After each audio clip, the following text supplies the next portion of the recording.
Masih bersama saya Nabila Khair Azhar dalam Kompas Aceh. Saudara, persiapan haji tahun 2019 rampung. Hal tersebut diungkap Direktur Pelayanan Haji Luar Negeri Kementerian Agama Republik Indonesia Selasa siang di Asrama Haji Banda Aceh di sela-sela pelantikan Panitia Haji 2019 Embarkasi Aceh.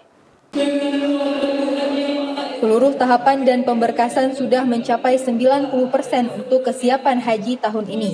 Begitu juga untuk kuota haji tambahan dengan jumlah 10.000 jamaah yang diberikan oleh Kerajaan Arab Saudi untuk Indonesia. Untuk calon jemaah haji embarkasi Aceh pada tahun ini seluruh kloter akan ditempatkan pada satu lokasi atau zona sehingga tidak lagi terpencar. Seluruh calon jemaah haji Aceh nantinya akan ditempatkan di Syishah. Wilayah tersebut memiliki beberapa sektor dengan jarak ke Masjidil Haram hanya 3 km.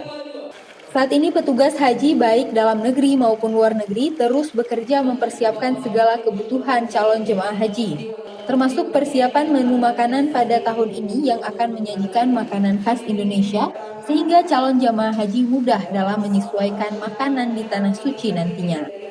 Proses dokumen masih ongoing proses ya.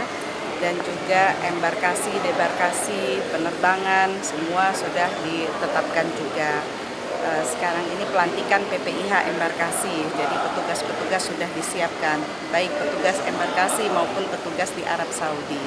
Insya Allah pada tanggal 6 Juli pemberangkatan kloter pertama, ya kita harapkan semua sudah selesai dan jamaah siap untuk diberangkatkan ke Arab Saudi.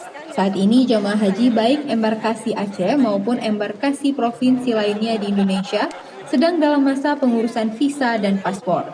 Diperkirakan pengurusan tersebut akan rampung sebelum keberangkatan calon jemaah haji nantinya. Syahril, Kompas TV, Banda Aceh.